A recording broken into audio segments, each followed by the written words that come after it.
Thinking about launching a podcast but overwhelmed by all the moving parts? At TurnKey Podcast Productions, we take the hassle out of podcasting so you can focus on the talk, not the tech. From concept to launch, guest booking to post-production, we handle everything. Need a strategy to grow your show and turn guests into clients? Yep, we do that too. DIY or done for you, we've got the solution that fits. Whether you're just getting started or ready to scale, TurnKey is your behind-the-scenes podcast team.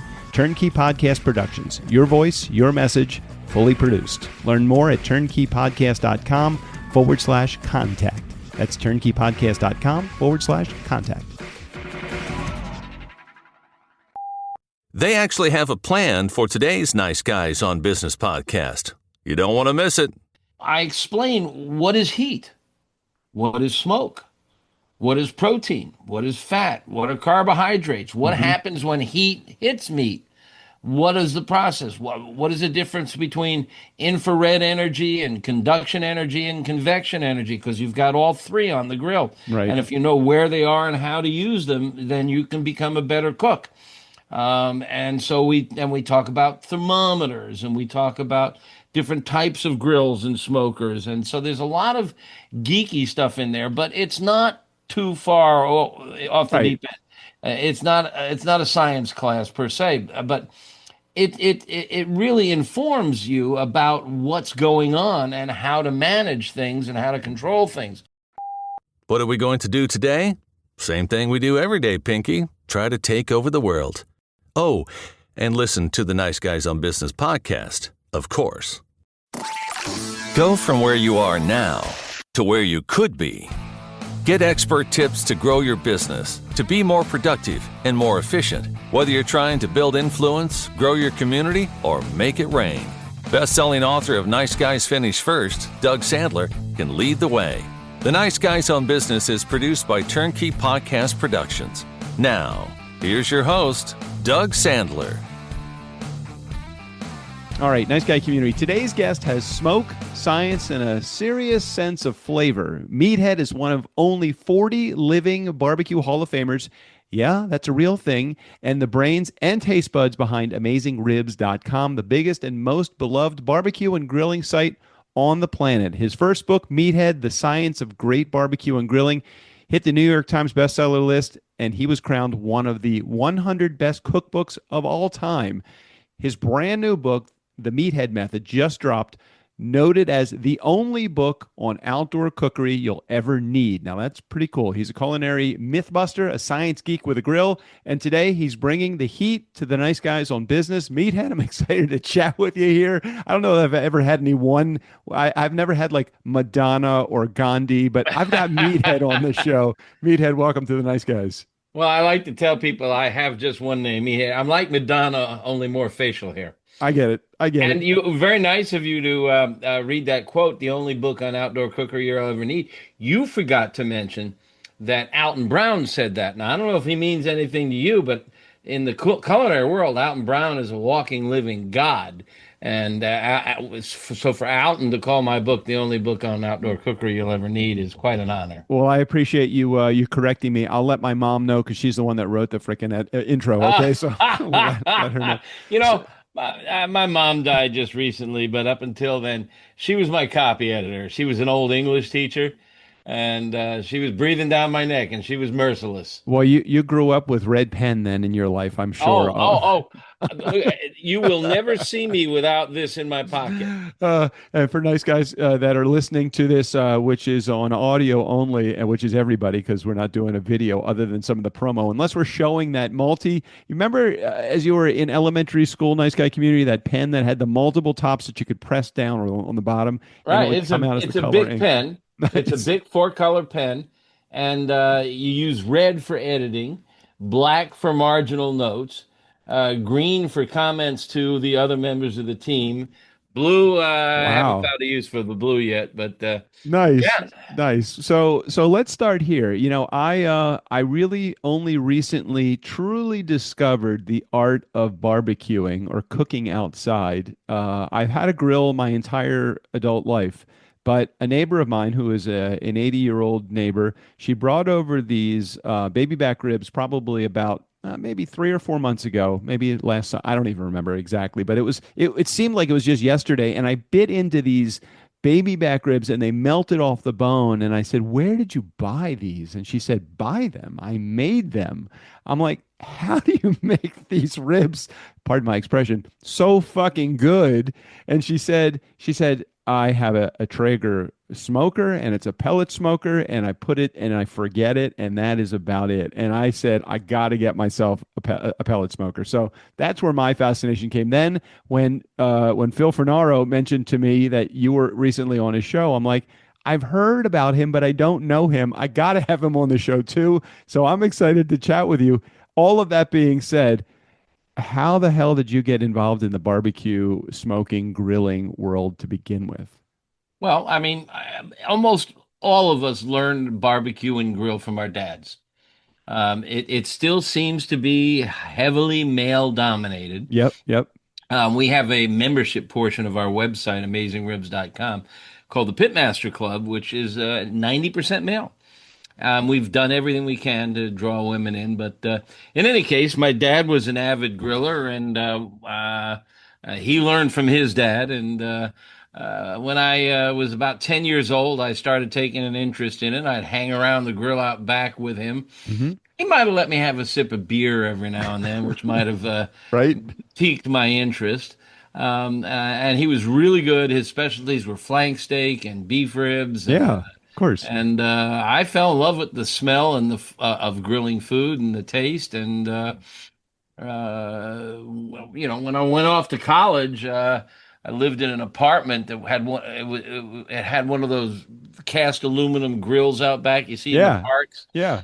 And my roommates made me cook all the time. In fact, I even scheduled my classes so I could watch Julia Child in the morning. Wow, wow. So it sounds like you're a griller turned businessman rather than a businessman turned griller. It sounds like your passion started in the preparation and the cooking side of it, and you just happened to make a business out of it because it's great to be able to make money and a passion that really drives you. Is that fair? Oh, that's something else I learned from my dad. Dad said, figure out what you love to do and make your living at it.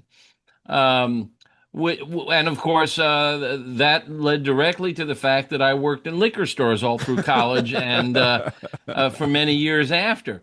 I was the wine critic of the Washington Post and the Chicago Tribune for many Heard years. that So about you. I'm into both food and drink, All right. So solid before and liquid. before you go on, so if you're grilling ribs or you're smoking ribs or a good brisket, do you prefer a Cabernet or are you going to go with something a little bit more like a Grenache or do you stay lighter with a Pinot Noir or Well, what the, do tr you? the in the barbecue world, the fallback is beer. True. I think the secret in matching food and drink, food and wine, or drink cocktails, whatever, is what's the dominant flavor. If you're Mm. doing ribs and you got a really rich, sweet Kansas City style barbecue sauce like Sweet Baby Ray's or something Yeah, like yeah, that, yeah, of course. then you want to match up with that. I often suggest going for something like an Asti Spumante, which is a sweet, Nice. slightly sweet white wine, but the sweetness balances against the sweet sauce, So I'm gonna which is I'm the gonna dominant flavor. I'm gonna go if I'm going dry rub, I'm going with an old fashioned because it really just is a nice smoky flavor on both. An old fashioned made with rye as There you opposed to go. bourbon. There I you go. love Yeah, that rye has idea. really come on to it, coming into its own in the past few years.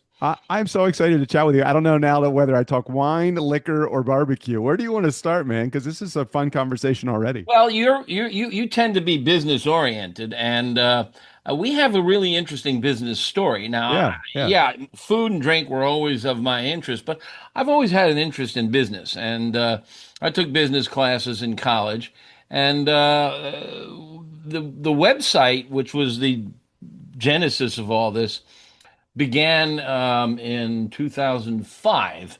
Hmm. One of my neighbors was a butcher and he was bragging about his ribs, and I was very proud of my ribs. And we were, a couple of chest thumping guys here. Okay, Yep. we're gonna have a throwdown. And our wives were the judges, and they very wisely called it a draw. But That's I smart. had back in 2005, I needed to figure out if there was a way to do ribs better than the way I was doing it. So I went out on the internet. Now this is, I think this is pre-Google, um, Yeah, for and sure. uh, there weren't any books on barbecue and grilling. It was really, the barbecue boom that we're in now hadn't begun yet. I said, well, heck, I was a journalism major in college. I did quite a bit of writing and photography, and I was pretty good at them. And so I decided let's build a website about it. Nice, And nice. I started with one recipe, amazing ribs, and it is now 2,000 free pages of recipes, barbecue, grilling, smoking, curing, you name it, it's all there. And side dishes, and then there's product reviews. We've got a guy who works full time testing grills and smokers. And Nice. no, we're not interviewing for help or I was gonna say, wait a minute. I went in for this position. Can that's I? his I want to be full-time your. job. We got another guy who tests thermometers. It's a really interesting website, and from the business standpoint, this is something that's really interesting. It was a pretty standard free website. I did all the coding and built it myself, and wrote almost all the articles and everything myself. But back in 2004, I think it was, no, 2014, sorry, 2004 Okay. and 5 is when we launched the website. Yep. Yep. 2014, we rolled out a membership portion, and we didn't put a paywall on the website because we wanted to share all this information. Right. I wanted to educate. So we created a section of the website that is a membership portion, and it's like the old, what we used to call a message board. Mm-hmm. It's interactive. Right. Websites are a broadcast medium, Right. Right. like we're doing right now. Your audience is listening, but they can't chime in. And a website that people can drop in, they can ask questions in the comment section and stuff, but it's really not a two-way conversation. But the old message boards were two-way conversations. So we Mm-hmm. created what we call the Pitmaster Club, which we charge an annual fee, $35 a year, Sounds and reasonable. and we have 13,000 paid members right now. Wow. Do the math, nice guy community. Well, and this was a pioneering thing back in 2014. People weren't charging for information on the internet back in those days. I don't know when the New York Times started charging, but it was around the same time. Hmm. Now more and more sites are doing a membership side, but we were, as near as I can tell, the pioneer, if not one of the pioneers. Great business model. I want to go back to one of the things that you had as your origin story, and it was that one recipe for ribs. And I think about, and we can argue this point or we can agree on this point. I'm not really sure. We'll figure it out as we have the conversation here. Low and slow. I was always told that the best way to have the most tender ribs is to do them low and slow. And if you do it on a smoker and you do it at 250 or 275 or maybe even 225 if you want to keep it as a longer cook, that is a true way for the most tender ribs. But I've seen plenty of people go to the store, buy ribs, throw them on the grill, whatever, 400, 500 degrees, and have them done in a couple of hours. And those are just as good, but maybe not quite as tender. Now, what's your perspective on doing ribs? Well, I'm kind of known as a geek. All right. I know And the you're a science website, guy. You're a science guy. well, the first book is Meathead: The Science of Great Barbecue and Grilling, and we definitely. So the answer to that question is real simple. Muscle fibers contract when subjected to heat. Hmm. And the hotter it is, the more they contract. When they contract, they squeeze out moisture. Hmm. So the lower temperature you cook at, the more likely it's to be tender and juicy. So for most smoking recipes, we standardize at 225 Fahrenheit. Hmm. And the reason we standardize is that it's a little tricky sometimes to nail the temperature and hold the temperature in rain, in snow, in Right. heat. Now, these you mentioned Traeger and you mentioned pellet smokers. Traeger is one of the pellet smokers that is it's a relatively new Hmm. subcategory of smoking. And by the way, they're smokers, they're not grills. We can Right, talk more about that in a little bit. But Traegers are automated, they're thermostat controlled. right, So right. it's a lot easier to hold temp. But Totally. back when we first launched, there were no No, thermostat cookers. you go out there with the blanket, and you'd put your coal, and you bring it, you open it up and close the whatever it is a little bit, so you can get whatever. I it's Yeah, a and well, whole you different had to you have active. essentially two fuels. Technically, you can't count oxygen as a fuel, but I do. You Right. have oxygen and charcoal or wood, and you have to come to the proper balance of the two to get the right temperature and the right flavor, and that's part of the artistry or the craftsmanship of proper grilling and smoking. Well, I do love a low and slow cook, but it I do the 3-2-1 method, 3 hours uncovered, 2 hours covered in one. And Don't do that anymore. okay, well, you're going to tell me what I should be doing differently. I thought I finally got it down. What do I need to No. do differently? 2 hours. All right. 3-2-1 method is a technique people have been talking about for years for cooking ribs, where you cook them, let's say at 225 or 250 for 3 hours with smoke.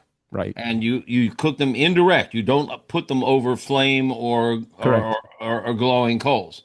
You put them indirect, convection airflow warms them gently so they don't shrink and contract and squeeze out the juices. And you do it for 3 hours. Then they wrap them in aluminum foil. Some people use butcher paper Yeah, I use the paper. for 2 hours, and essentially that braises them. The liquid comes out, and you braise them, and then you take them back out for an hour, and that can crisp up the bark. 2 hours in foil is way too long. Way too long. All right, all You right. end Tell up me. with mush. You end up with mushy meat. Yeah, you Um, can. I got it. I got it. So tell me. So tell me what's the new method that I'm going to employ from Well, here just on out. 1 hour in foil is all you need. Got it. Okay. So go 3 or 4 hours, then 1 hour in foil, then 1 hour out. Okay. And most of the time, I mean, I cook ribs all the time, and a lot of time wrapping it in foil is an optional process. You Right. don't need to do it. You can just do it 4, 5, 6. Baby backs take, if you don't wrap them, baby backs will take 3 to 4 hours. Spare ribs 5 to 6 hours, and you don't have to wrap them. They come out fantastic. If you wrap them, they do get a little more tender. But The thing that really intimidates me is the larger cuts of meat. You take a brisket, for example. You know, you have $150 invested in this slab of beef, and you throw it on your smoker or your grill. In my case, the smoker. And I'm just always afraid I'm going to do something wrong. You know, you have the thinner portions, you have the thicker portions, and I'm going to overcook the thinner portion. I'm going to undercook the thicker portion. How the hell do I get this straight, meathead? Fix me. Well, it's easy. First of all, go to AmazingRibs.com and read everything I've written about brisket, and I'll walk you through it and hold your hand. Okay. But your issue about thin portions and thick portions, brisket is the pectoral muscles of the steer, and cattle don't have collarbones. Hmm. So the head, the neck, the shoulders, the upper half of the body are all borne by these chest muscles. That's they're very vital, and they bear a lot of weight. So it's a very tough muscle. So it has to be cooked low and slow. It has to take a long time because there's a lot of connective tissue in there Hmm. that you need to soften, and it breaks down and softens with long, low and slow cooks, and it gets very tender. And some of these connective tissues get gelatinous. And a properly cooked beef brisket, if you pick it up and shake it, it kind of goes wubba wubba wubba. Hmm. But the secret, one of the ways around the problem that you're struggling with is there's the shape of the brisket is there's a big fat end and then it tapers to a Right. skinny end. Right. And the reason there is there's two muscles that overlap. And one muscle is called the flat muscle, and the other muscle is called the point. And if you separate the two muscles, And this is what most of the top competition cooks are doing now. And it's very easy. There's just a very thick fat layer in between them. You Right. can do it with your bare hands or you can do it with a knife, but just separate the two muscles and cook them side by side. The flat muscle now is very uniform in flatness and Mm. thickness. The point is a little odd shape, but it has more fat, and it's the juicier portion. So if you separate them, then you overcome some of this problem of having. But this goes back to the old days. Perhaps your audience has heard of what we call burnt ends. When people cooked a brisket whole, it's called a packer brisket. When they cooked it whole, Hmm. the skinny ends cooked faster and were often burnt slightly.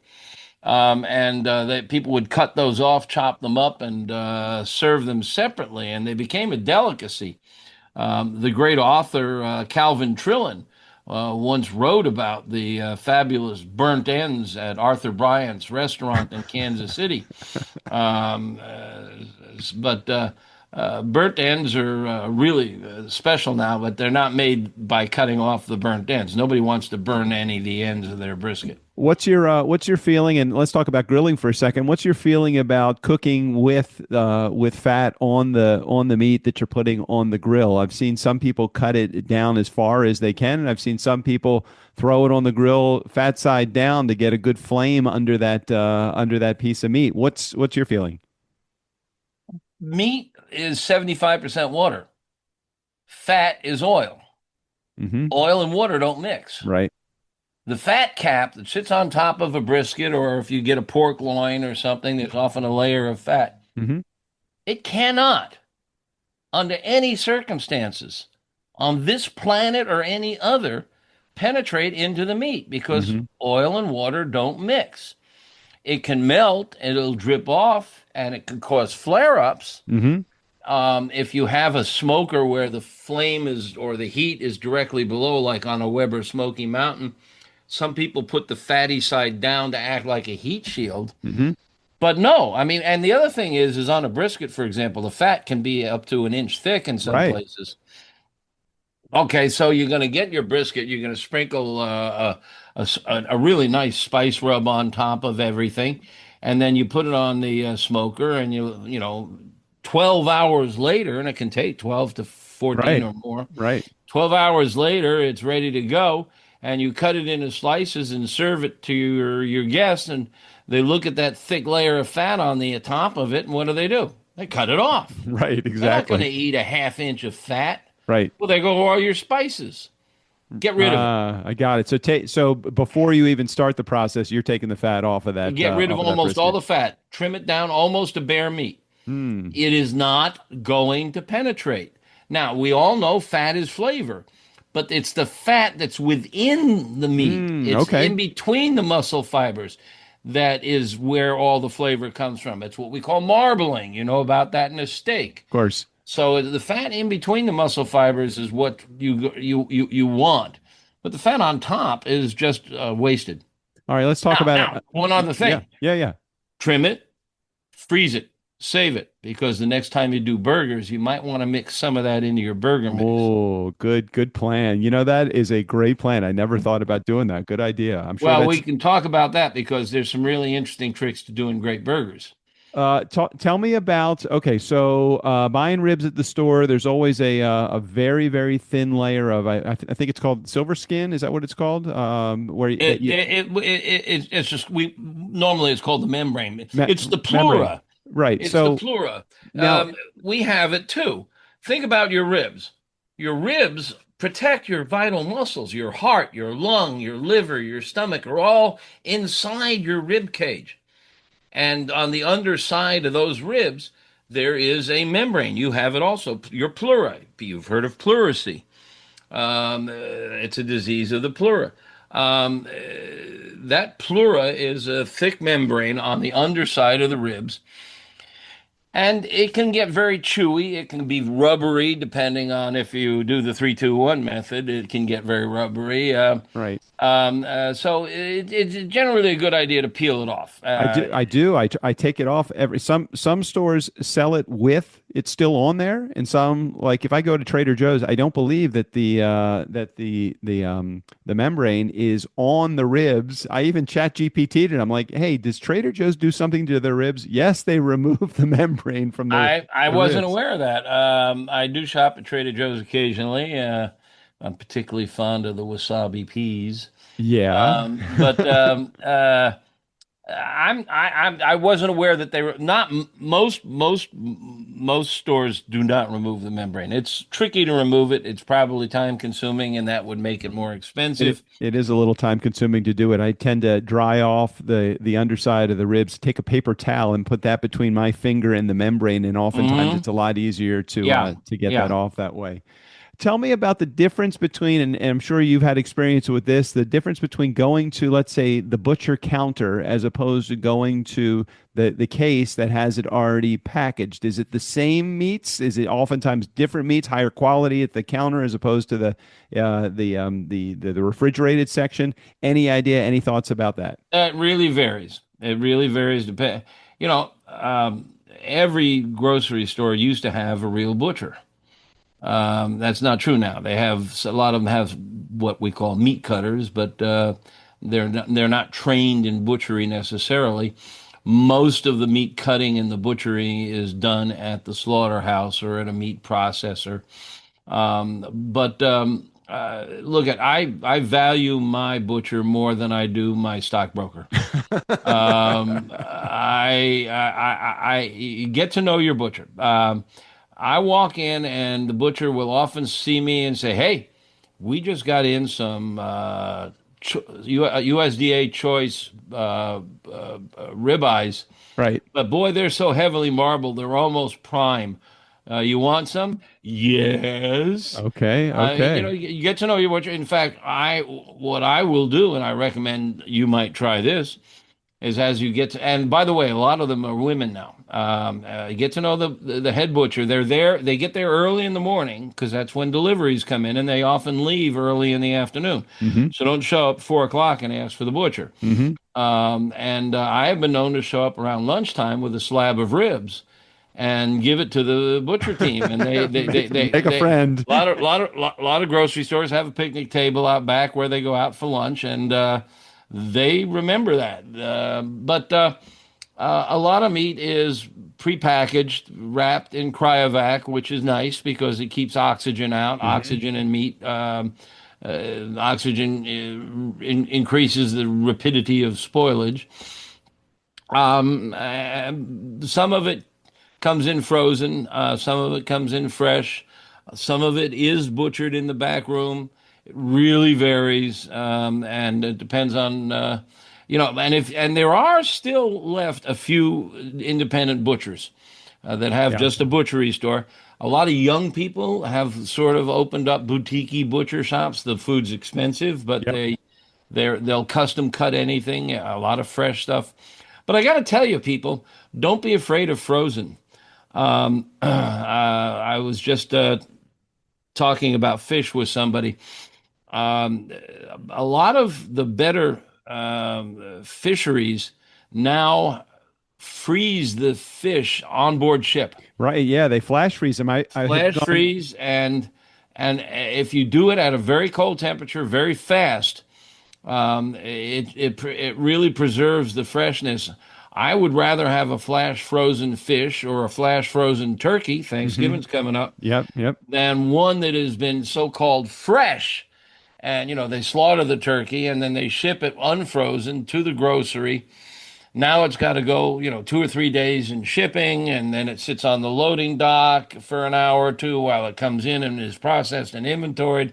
Then it goes into a refrigerator counter, and it can sit there for 3 or 4 days. So you end up with a fresh turkey that's now a week or two old. Mm-hmm. A lot of turkey places will flash freeze them, and we've used the word flash, and that's important because if you take say you go out and you buy some meat Mm-hmm. and you throw it in your freezer, that freezer isn't very, very cold. It's usually, 29, 30 degrees. Right. Right. It'll freeze it, and you're sitting on top of other frozen goods. These flash freezers, they're much colder and they sit on a wire shelf so the air can circulate all around them. They freeze very quickly, and when when you open a bag that has frozen meat, there's often liquid in there. Yeah. That liquid is water with a pink protein in there called myoglobin, and so it's a kind of a pink liquid. Um, that pink liquid comes from, if it's slow frozen, the muscle fibers are punctured by the ice crystals that form. The ice crystal can be very sharp, and they puncture the muscle fibers. But if you flash freeze, the ice crystals are really small and they don't puncture the muscle fibers. So that's really an important thing to look for. Nowadays, you can go into some of the higher end restaurants, especially if you're traveling to, let's say, Las Vegas or somewhere, and they have this case of dry aged meat. And it seems like it almost, as you're looking at it, it looks like it's spoiled meat. It has Yeah. mold or something outside. How is that healthy? And then how do they actually make that into something that is actually a premium product as opposed to a product that you're thinking, wow, should I even be eating that? Yeah, yeah. Dry aging is a process where, let's focus on steaks because that's what's most Yeah. often dry aged. And usually it's dry aged in a large muscle primal, like the prime rib, Hmm. 7 bones. It can, weigh 18, 20 pounds sometimes. And it has to be kept at a very cool temperature. The humidity needs to be controlled. There needs to be airflow.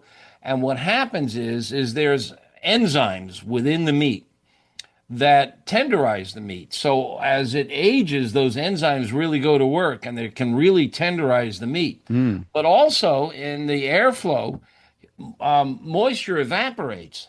So you're concentrating the flavor. So a dry aged piece of meat will often have a really concentrated flavor, and it will be exceptionally tender. But in the process, mold often grows on the outside, Got it. and they will trim off all that mold. So, You won't eat it. uh, consumers' fascination recently in the last decade with Wagyu beef, priced extremely high. Thoughts about that? Yeah, actually, last night I had some Wagyu beef. I'm not a huge fan. I'm not either. Wagyu is a breed of cattle. Everybody here has heard of Kobe beef. Hmm. It's a very specialized type of beef out of Kobe Prefecture in Japan, and the meat is very heavily marbled. Remember, we talked about marbling. Marbling is the layers of fat that run in between the muscle fibers.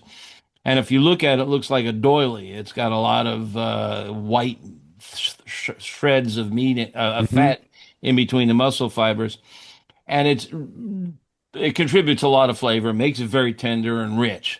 Kobe beef, you won't find it in stores in this country. I think there's maybe a dozen restaurants that sell it. But that breed of cattle has been crossbred and is available in the United States. It's often crossbred with Black Angus. And you can find this Wagyu beef, which has Japanese ancestry. And you might find it at high-end groceries. It's available on the internet, mail Hmm. order. I buy it from a company called Allen Brothers, and it's really tender, really juicy. It can be too rich, Yeah. and I still generally prefer USDA Prime, although for many years I was along with all beef lovers. If you ask a true beef lover what's the best cut of beef or what's their favorite, they all say ribeye, and I was among them. But one day, for the fun of it, I bought some flank steak, Wagyu flank steak. Uh-huh. Flank steak was something my dad used to cook, and Right. just for the fun of it, I bought some flank steak. But I bought the Wagyu, and flank steak is a very rich flavored cut. It comes down from around the belly and the diaphragm area, and but it can be very tough. Yeah. Well, the Wagyu flank steak is really tender. And if you ask me now what my favorite cut of beef is, my answer is Wagyu flank steak. And I if you was gonna haven't tried it, was gonna ask you you that. need to. It's expensive, but it's awesome. All right, so give me, you don't have to name any restaurant names, but give me the ideal menu that you would like to have if you're going to sit down for a nice meat dinner. What are you ordering, and what are you having as the accoutrement along with it? Give me your ideal dinner. Well, if I'm an omnivore, dude, I mean, we just came. I live in the Chicago area. My wife is a master gardener. Hmm. She actually has a certificate from University of Illinois, Master Gardener. Um, Come August, we eat an awful lot of vegetables around here. I love my eggplant parmesan and my zucchinis and tomatoes, and I was raised in Florida. I'm a fish lover. Hmm. Sable, which is also known as black cod, is just brilliant. It's just an amazing fish. If you've never had it, it's hard to find. It's a cold water fish from the deep waters off of Alaska. You've got to try sable. It's often smoked, Hmm. but if you can get a really great fillet and just salt, maybe a little tarragon, grill it off, it's unbelievable. Now, my new book, The Meathead Method. Um, Perhaps you've heard of a restaurant group known as Nobu. Yeah, of course. Of course, they're a very famous restaurant in Vegas. Out, they have other restaurants in New York and Chicago and elsewhere. He does black cod, which is another name for sable, Uh-huh. with a miso sauce, and I've replicated that recipe in the book, and it's just effing amazing. Unbelievable. I love talking food with Meathead. This is a great conversation, and we're going to continue on here. So what's on tap for tonight or tomorrow night? When's the next time that you're on the money for having to make the meal? Well, last night I grilled up some Wagyu flank steak, which was just brilliant. I don't do that very often because it's expensive, but my wife is a beef lover also. Master gardener that she is, she loves her beef. Yep. Um, and uh, Tonight I was lucky. I did a book signing at a barbecue supply store, and he also sold meat, which Yeah. I've not often seen a barbecue store that sells meat. And he had sausages from Tim McKeska. Okay. McKeska is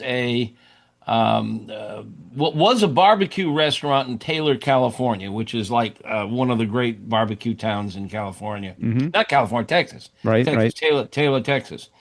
And Tim, I went down there with touring barbecue joints with a friend who owns a barbecue joint here in Chicago, and he wanted to carry a really great sausage, and he tried to make up his own recipes, couldn't find one that really worked.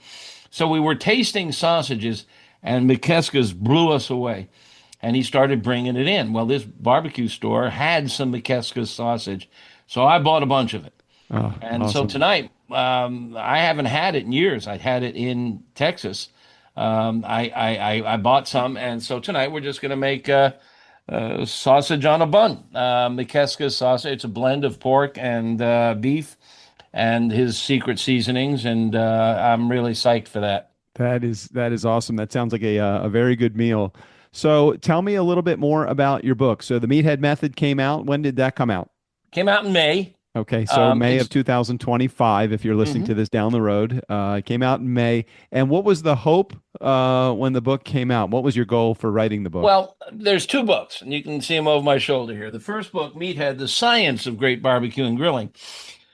That's the one that made the New York Times bestseller list. That Southern Living magazine called it one of the 100 best cookbooks in the world, and that included Julia Child and Jacques Pepin and all those big shots. And it has sold 250,000 copies. Wow. Most cookbooks are doing great if they do 10 to 20,000. 250,000 is extraordinary for a cookbook, Congratulations. That's and I'm awesome. very happy with it. And it's divided in half. The first half is the science of barbecue and grilling. I want people to understand.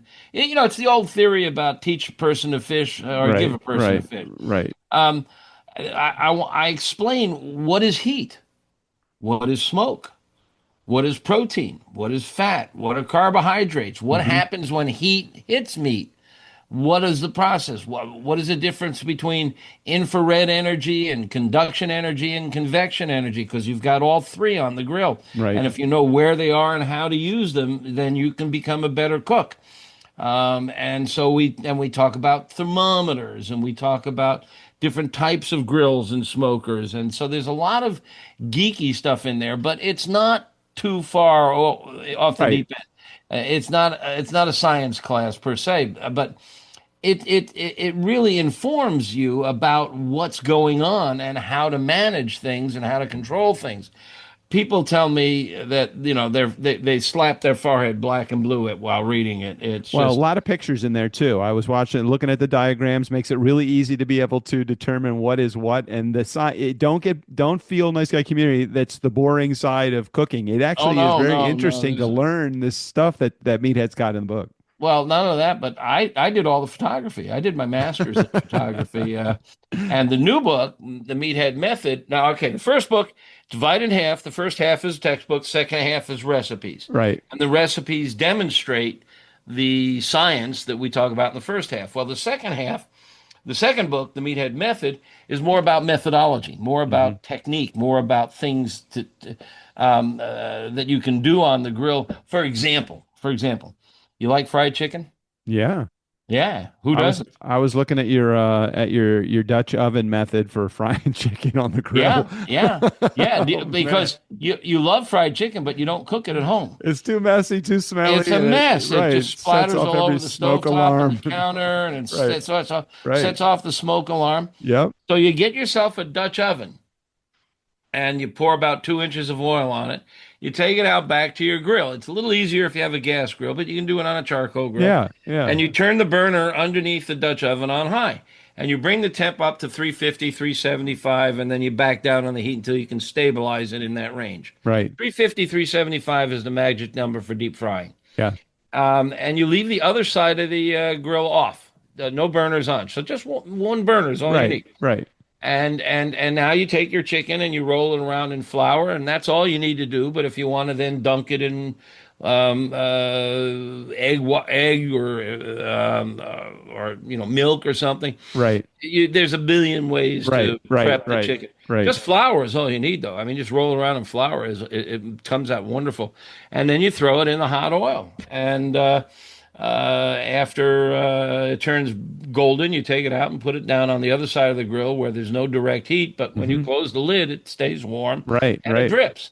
And who cares if it smokes? Who cares if it spatters? I saw that You're, you revolutionized my ideas on how to actually make fried chicken at my house. oh, and you can do fried chicken any day of the week now. Yeah. And it's not going to set the grill on fire. You're not going to knock over a 10-pound Dutch oven. Right. And Right. even if, for God's sake, you did, you'll lose a $500 grill. You do it inside, you knock it over, you're going to lose a $500,000 house.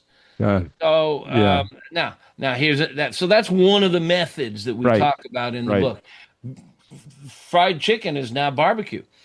Yeah. Um, you like Chinese food? Yeah. Of course. Of course you do. Everybody does, and you probably make it at home. Now, unlike fried chicken, you make Chinese food every now and then on Right. the stovetop, right? Right. Right. Of And it's course. good. I mean, you get all the right flavors. You get the Yeah. sesame oil and the hoisin sauce, and you Yeah. and you get everything prepped in advance and all ready to go, and you can stir fry, and it's really tasty. But it's never quite as good as the neighborhood Chinese joint, is it? Agreed. Why is that? Because they cook over a volcano. The Okay. burners in a Chinese restaurant are massive and Yeah. incredible intensive heat. When you stir fry at home, you throw the chunks of meat into your pan and all the juices come out.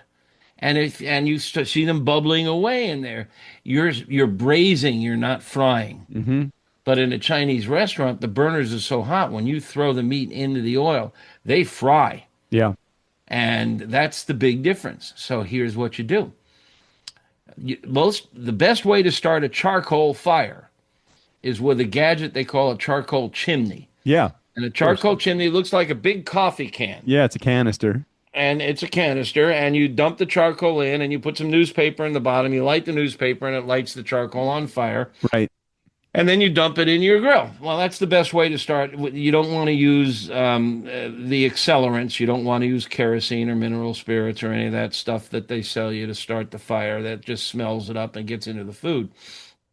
But a charcoal chimney is great. And I was starting a charcoal fire one day, and it was around dusk, and I was going to do some steaks.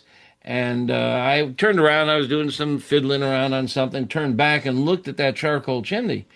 And there was a blue flame coming out of the top of the thing. It looked like an F-35.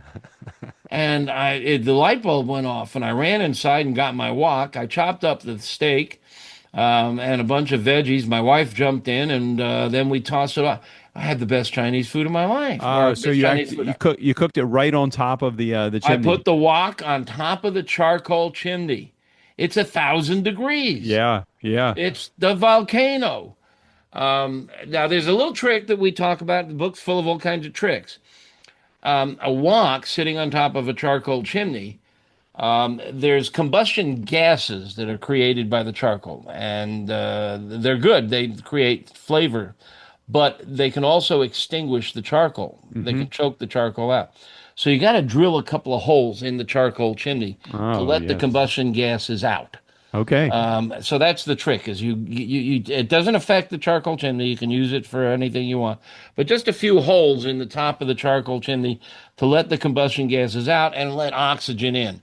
And then you can put the wok on top, and you don't have to worry about extinguishing your charcoal. Well, just a couple of tricks that he has that Meathead has given to you today. The book is called The Meathead Method. It's the only book on outdoor cookery you will ever need, according to Alton Brown. So make sure that you get a copy of that. I'll make sure I put a link in the show notes for that as well. I could talk food, meat, barbecue, grilling all day. You kicking me out? Well, we don't have to end, but my community is going to tell me I want him to come back, so I'm going to invite you. Can we get you back after we've sold a few hundred copies of your book? Can we get you back? Anytime. It's fun, and there's so much more to talk about, both in the science and in the methods and the business side. I mean, the business model is really interesting, and we've learned an awful lot about how to run a membership portion of a website and make it work. That's excellent. And here's a teaser on that. Any model that is a subscription or a membership model, you don't make a lot of money on the first year because you spend money to attract new business and you give away things and everything. But you make money on the renewals. Okay. And that's a truism, whether it's a magazine, a newspaper, or a website. We have, if you have a subscription or a membership model, and if you do 50% renewal, you're doing okay. 60% is very good. 70% is excellent. 80% is unheard of. 88%, which is what we have, is Meathead, you're lying. No, I believe you. But I'm not lying. We have an 88% renewal rate. Well, and maybe that's just unheard of. Maybe that's something you need to package up and sell to the business community, is how to create a membership site that will get you 88% renewals. Anybody wants to talk to us, and I'm sure the web manager, the IT guy that built it for us with my specs and input, but I'm sure he could clone it for somebody who needed it. Amazing. Meathead, you have been a pleasure. You have been true to your true to your reputation of being a super nice guy. And Phil Fernaro was right. You are a great guy to have as a guest because you have endless stories, and we will get you back to share more. Thank you for being on the show today. It's been an honor. It's fun talking to a guy who knows something about food. I love food. Even at only 185 pounds or 180 pounds and 6'4", I still eat a lot. So I gotta tell you that. Hey, Nice Guy community, never underestimate the power of nice. Again, special thanks to Meathead. All of his information, including access to his books and his membership website, will be right there in the show notes. Steve O'Brien, go ahead and grill us out of here. For the Nice Guys on Business, I'm Steve O'Brien. Thanks for listening. Bartender, Doug here's going to have a Cosmo, and Strickland is going to have a Fireball on the rocks.